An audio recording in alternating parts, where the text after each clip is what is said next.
ஆத்ம வணக்கங்க ஐயா. இது 2 கண்கள். இந்த 2 கண்கள் இருக்குது, இந்த கண்மணியும் இருக்குது. இந்த கண்மணி இதைதான் புருவ மத்தியம்னு இருக்காங்க. இது புருவ மத்தியம் கிடையாது. இது பார்க்கணும் அப்படின்னு சொன்னா எங்கிருந்து உத்தரவு கிடைச்சிச்சுன்னா இது பார்க்க முடியும்ன்றத உங்களுக்கு விளக்கி நான் சொல்றேன்.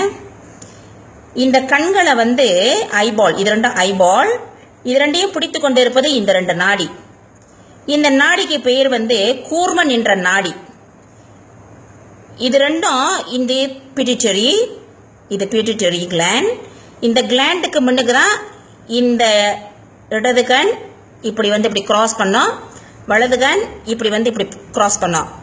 அப்ப இந்த பிட்யூட்டரி கிளாண்டுக்கு முன்னுக்கு தான் இந்த கிராஸ் நடக்கும். இந்த பிட்யூட்டரி கிளாண்ட் உங்களுக்கு செயல் இழந்து விட்டால் உங்களால பார்க்க முடியாது. கண்கள் இருக்கும் ஆனா பார்க்க முடியாது. இந்த பிட்யூட்டரி கிளாண்ட் மாஸ்டர் கிளாண்ட் சொல்லுவாங்க.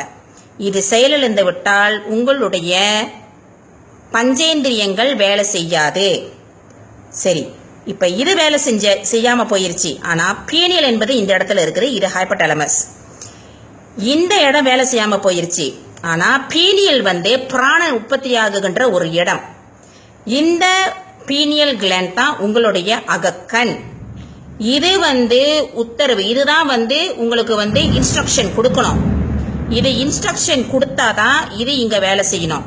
ஆனா இது இதோடைய தன்மையை விளந்துருச்சு. ஏன்னா இங்க ஏதோ ஒரு நரம்பு கட்டாயி போயிருச்சுன்னு வச்சுக்கீங்களேன். ஆனா இது நல்லா தான் இருக்குது. இது இல்ல, இதுவும் தன்மையை இழந்துருச்சு அப்படின்னு சொன்னா நீங்க உங்களுடைய பிராணன் உற்பத்தியாகுகின்ற இந்த இடமே அந்த இடத்துல ஆக்டிவேட் இல்லை அப்படின்னு சொன்னா நீங்க முழுமையாக நீங்க இறந்துட்டீங்க. ஆனா இந்த இடம் தான் உங்களுடைய இருதயம், இதுதான் உங்களுடைய சுழிமுனை, இதுதான் உங்களுடைய அகக்கண். இந்த பீனியல் என்ற இதுதான் மெயின். இதுதான் உங்களுடைய மெலனின் சிஸ்டமையும் இதுதான் உற்பத்தி ஆக்குது. இந்த இடம் உங்களுக்கு தூக்கம், விழிப்பு, அது எல்லாத்தையும் உங்களுக்கு இதுதான் கொடுக்குது. சரிங்களா? இப்ப இது வேலை செய்யுது. இது தன்மையை இழந்துருச்சு அப்படின்னு சொன்னா நீங்க கோமா ஸ்டேஜ்ல இருப்பீங்க. இந்த பிரெயின் டெட். ஆனா நீங்க உயிரோட இருக்கீங்க. எதனாலனா உங்களுடைய பீனியல் கிளாண்ட் ஆக்டிவேட்டா இருக்குது. ஆனா எந்த தன்மையில இருப்பீங்கன்னா நீங்க கோமா ஸ்டேஜ்ல நீங்க இருப்பீங்க. அப்ப இந்த இடைப்பட்ட இடத்துல நீங்க அப்படியே ஹேங் ஆகி போய் நிப்பீங்க. உங்களுடைய புலன்கள் வழியாக இங்க வெளியில வர முடியாது. ஏன்னா உங்களுடைய பிட்யூட்டரி வேலை செய்யல.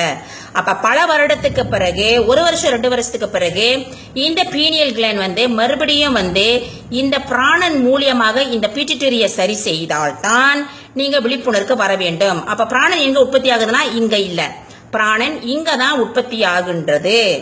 இந்த இடம் தான் நம்மளுடைய இருதயம். உதாரணத்துக்கு நான் அந்த ஓடியோலயே நான் சொல்லிட்டேன். நானே என்னதான் ஹார்ட் பீட் நின்று போனாலும் இந்த இடத்துல உங்களுடைய சுழற்சி இருந்து கொண்டு இருந்துச்சு அப்படின்னு சொன்னா நீங்க மறுபடியும் சிபி கொடுத்து மறுபடியும் அந்த விழிப்பு நிலைக்கு நீங்க வந்துடலாம். இதுதான் உங்களுடைய இருதயம், இதுதான் உங்களுடைய அகக்கண், இதுதான் உங்களுடைய சுழிமுனை. இதுக்கு மேல நீங்க நேரா போனாதான் உங்களுடைய அந்த உச்சி என்ற உச்சி வாசல் உங்களுக்கு வரும். சரிங்களா? இப்ப இந்த இடத்துல பார்ப்பது இன்னொன்னு சாம்பவி முத்திரைன்னு ஒண்ணு கேட்டிருக்கீங்க. இந்த 2 கண்களை கண்ணுக்கு மேல இப்படி புருவம் இருக்குது. சரிங்களா? இந்த கண்ணுக்கு நீங்க நேரா பாத்தீங்கன்னா பிட்யூட்டரி. ஆனா இந்த கண் புருவத்துக்கு மேல நீங்க நேரா பாத்தீங்கன்னா பீனியல் வரும், இந்த இடம் வரும். இந்த சாம்பவி முத்திரை என்பது இந்த 2 கண்களையும் நீங்க இந்த நடுவுல நீங்க பாப்பீங்க. இந்த இடத்துல நீங்க நடுவுல நீங்க பார்க்கும் பொழுது இந்த இடத்துல உங்களுடைய வாயுக்கள் அழுத்தப்பட்டு உங்களுக்கு என்ன தோணும் அப்படின்னு சொன்னா நீங்க என்ன காட்சியை பார்க்கலாம்னா 1000 கோடி நட்சத்திரங்களும் சூரிய பிரகாசமும் உங்களுக்கு உள்ளே தெரிகின்றது போல ஒரு காட்சியை கொடுக்கும். அது என்ன அப்படின்னு சொன்னா எதனால உருவாகுது அப்படின்னு சொன்னா உங்களுடைய வாயு இந்த இடத்துல அழுத்தப்படுகின்றது.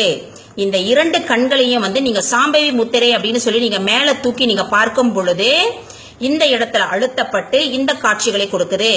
இந்த நரம்பு இந்த 2 கண்களையும் நீங்க மேல தூக்கும் பொழுது இது பீனியலுக்கு கனெக்ட் ஆகும். நீங்க மேல நீங்க தூக்கி வளைச்சு நீங்க பின்னால பாக்கணும்னு அவசியம் இல்ல. இந்த இடத்தை நீங்க கண்களை மேல தூர்க்கும் பொழுதே உங்களுடைய இந்த பிராணனுடைய அதிகரிப்பு இந்த இடத்துல அதிகமாகிரும். ஏன்னா பிராணன் அபானனாக உருமாறாக இருக்கும். நீங்க இதை வளைச்சி சுழிச்சு இந்த இடத்துல பார்க்கணுன்ற அவசியம் இல்லை. ஏன்னா பார்ப்பது எது அப்படின்னு சொன்னா இது கிடையாது, பார்ப்பது இது. பார்ப்பான் எங்க இருக்குது? இங்க தான் இருக்குது.